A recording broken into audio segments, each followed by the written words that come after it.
Michael Jackson was only 9 years old when he entered a local singing contest that most people treated like a small-town weekend event. He wasn't the favorite, he wasn't the loudest kid in the lineup, and he didn't walk in wearing confidence, he walked in carrying pressure. But the moment the music started, the room realized this wasn't a child trying to win a trophy. What happened next made the judges forget they were judging.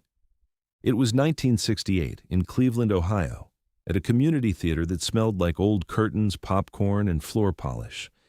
The kind of place where parents clapped too early, kids forgot lyrics, and the judges, usually local musicians or radio people, tried to look serious while sipping coffee from paper cups. Outside the building, the marquee letters weren't perfectly aligned. A hand-painted poster at the entrance read, "Youth Talent Night, one night only." A line of families wrapped around the sidewalk, kids in their best outfits tugging at collars and hair ribbons, parents holding garment bags like they were carrying futures inside them. Backstage, it was chaos in the harmless way only kids can create.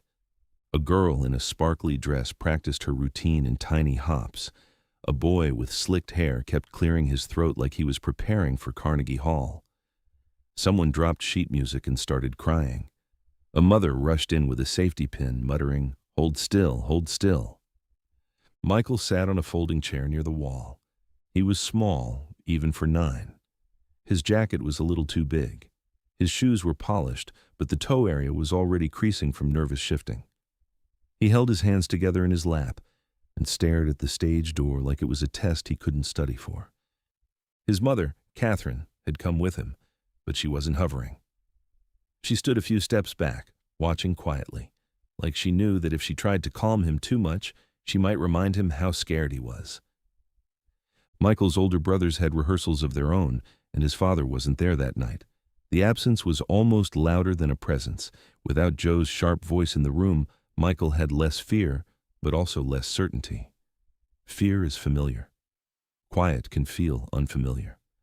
A volunteer stagehand, an older man with a clipboard, walked by and read the lineup. "Number 8, he said, Michael Jackson." Michael's head snapped up. Catherine stepped closer and touched his shoulder once. "You'll be okay," she whispered. Michael nodded, but it didn't look like yes. It looked like he was trying to survive the next 5 minutes. A kid sitting nearby leaned over. "What are you singing?" he asked, trying to sound casual but clearly curious. Michael hesitated. He didn't want to say it. Saying it out loud made it real. Finally, he answered softly, "Who's loving you?" The kid blinked. "That's hard." Michael nodded once. "I know." He went quiet again, then added under his breath, almost to himself, "But it's the one I feel." Catherine heard that last part. She didn't interrupt. She just watched her son with the kind of look mothers get when they realize their child is carrying something too big for his age. In a corner, one of the judges passed by backstage, an older woman with a clipboard and big glasses. She was the church choir director type, the one who could smell nerves from across a room. She glanced at Michael and smiled politely, then moved on. Nothing about her expression suggested she expected what was coming. On stage, the announcer read names with the energy of someone trying to keep the crowd awake. The first acts went by quickly. A tap routine, a comedy monologue, a girl who sang too loud and went sharp on the chorus, a boy who forgot the second verse and smiled through it like nothing happened. The audience clapped kindly anyway. That's what community theaters do. They make kids feel brave for showing up. Backstage, Michael listened to every performance like he was measuring the room's mood. He wasn't just nervous about his voice. He was nervous about whether the room could hold what he felt when he sang. He watched the stage manager's hand, signals through a crack in the curtain. He listened to the applause levels like they were weather patterns. When laughter got too loud, he tensed. When a singer cracked, he swallowed hard, like he could feel it happening in his own throat. Catherine noticed his hands and quietly rubbed them between her palms for warmth. "Your hands are cold," she murmured. Michael didn't answer. Then, without looking up, he whispered, "What if they laugh?" Catherine didn't sugarcoat it. She didn't promise they wouldn't. Instead, she said, "Then you'll still sing." Michael blinked. "Why?" Catherine met his eyes. "Because that's who you are," she said. "You don't stop being you because someone doesn't understand." Michael nodded slowly. That sentence didn't erase his fear, but it gave his fear a place to sit. Then he heard his name again. "Michael Jackson, number 8. Michael stood slowly. His knees felt like they weren't sure they belonged to him. He walked toward the stage door, and for a second, his hands shook so visibly, he hid them by gripping the side seam of his jacket.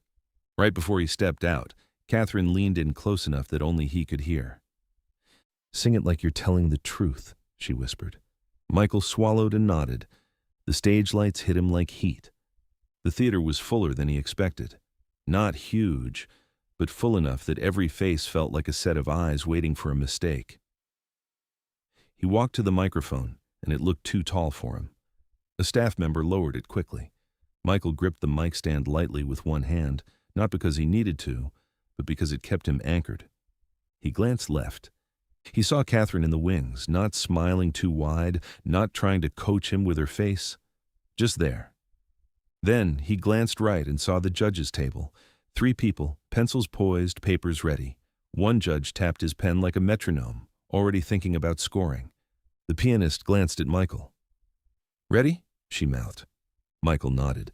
The first notes began, and something changed in his face. The fear didn't vanish. It transformed. It turned into focus, the kind that makes a kid look older than he is.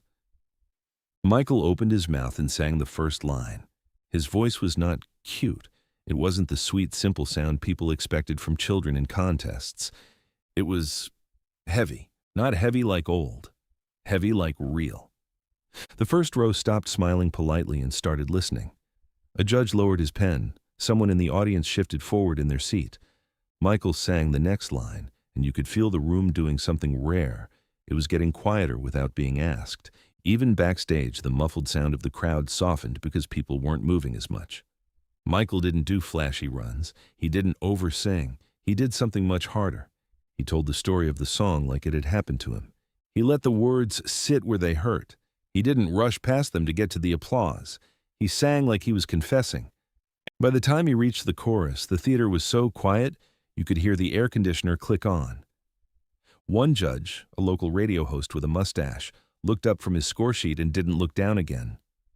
Another judge, the choir director, pressed her hand to her chest like she had forgotten she was supposed to be evaluating. Halfway through, Michael's voice wavered for a split second, not from weakness but from emotion. He caught it immediately and steadied it like he was holding something fragile and refused to drop it. In the second row, a father who had been whispering to his wife stopped mid-sentence.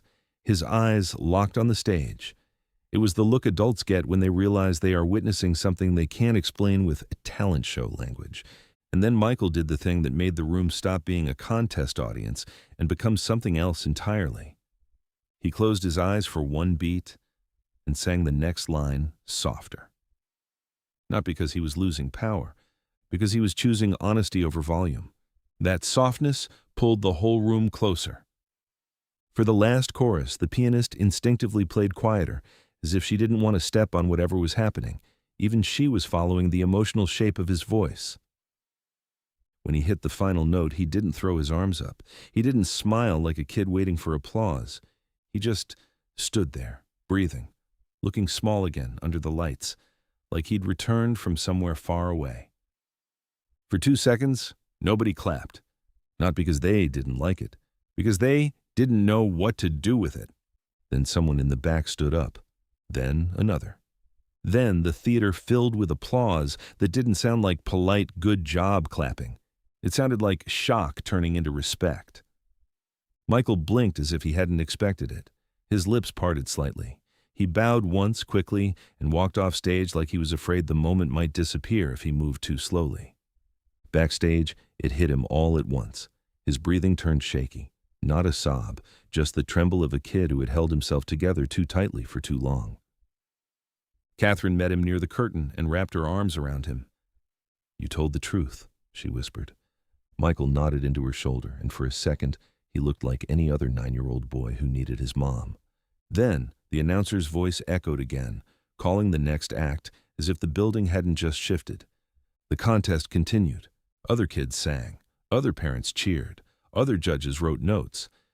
But the judges kept glancing at the lineup sheet like they were checking if they had imagined what just happened. The radio host judge leaned toward the choir director and murmured, "How old did they say he was?" "9," she whispered back, eyes still damp. "9." The third judge, an older guitarist type, shook his head slowly and scribbled something on his score sheet that looked less like points and more like a sentence. Backstage, a few contestants stared at Michael like he'd broken an unspoken rule. A girl who had been confident earlier now looked pale, as if she suddenly understood the difference between performing and meaning it. One boy muttered, "He sang like a grown-up." Another kid snapped back, almost offended, "No, he sang like he was hurt." Michael didn't respond to any of it. He sat back down on the folding chair and stared at his shoes. His hands were still shaking, but now it wasn't fear. It was release. Catherine knelt beside him. "How do you feel?" she asked. Michael thought for a long second. "Empty," he said quietly. Catherine nodded like she understood perfectly. "That's normal," she said. "You gave it away. You'll fill up again." Michael looked up. "Do you think Dad would have liked it?" Catherine didn't lie. "Your father would like that you won," she said. Then she added gently, "But I like that you meant it." That answer stayed with him, even if he didn't fully understand it yet. When it came time for the results, the host returned to the stage with a sealed envelope, trying to build suspense. The crowd leaned in because people love a clean ending after a messy set of feelings. Michael stood in a line with the other contestants, hands clasped, eyes lowered. He was calm now, not because he wasn't nervous, but because the hardest part was already over. He had sung. He had survived. The host cleared his throat. "Third place?" A cheer. "Second place?" Another cheer. Michael didn't move. He didn't let himself hope. Hope was dangerous. "And first place goes to—" The host smiled and looked down dramatically. "Michael Jackson." The theater erupted again. Michael's eyes widened like he hadn't heard right. Catherine nudged him gently. "Go," she whispered. He walked forward slowly, accepted a small trophy that looked too ordinary for what he had just done, and stood at the microphone while the applause continued. The host leaned in. "Do you want to say anything?" Michael looked out at the crowd. For a second, he looked like he might freeze again. Then he said the smallest, truest thing he could find. "Thank you for listening." That line made a few people laugh softly. Not because it was funny, because it was pure. Because 9-year-olds don't usually think about being listened to. They think about winning. After the ceremony, as families gathered coats and kids hugged parents, the radio host judge stepped backstage and found Catherine. "I've been doing this a long time," he said quietly, still looking a bit stunned. "That kid has something rare. Don't let anyone rush it out of him." Catherine nodded. "I won't," she said. Then the choir director approached Michael. She crouched slightly to be closer to his height and spoke gently. "You sang like you understood heartbreak," she said. "I hope you don't have to." Michael didn't know what to say to that. He only nodded. On the way out, Michael kept holding the trophy like he wasn't sure it belonged to him. It wasn't heavy, but he carried it carefully, like it could break if he squeezed too hard. Outside, the cold air hit his face. The streetlights made the pavement look silver. People were still talking about him near the entrance, but the words blurred together. Michael heard bits. Unbelievable. That voice. He's only 9. Catherine took his hand. Michael looked up at the theater door as they walked away and whispered something so quiet it was almost swallowed by the wind.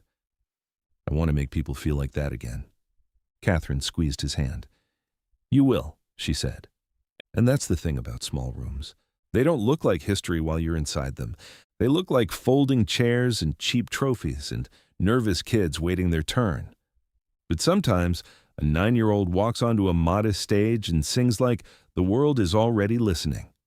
And once the world hears that kind of truth, it never fully forgets it. If this story stayed with you, please like and subscribe, and share it with someone who needs a reminder that the biggest gifts often show up in the smallest rooms. Have you ever seen a child surprise everyone with real talent? Tell us in the comments and hit the notification bell for more untold, documentary-style stories from the world of music.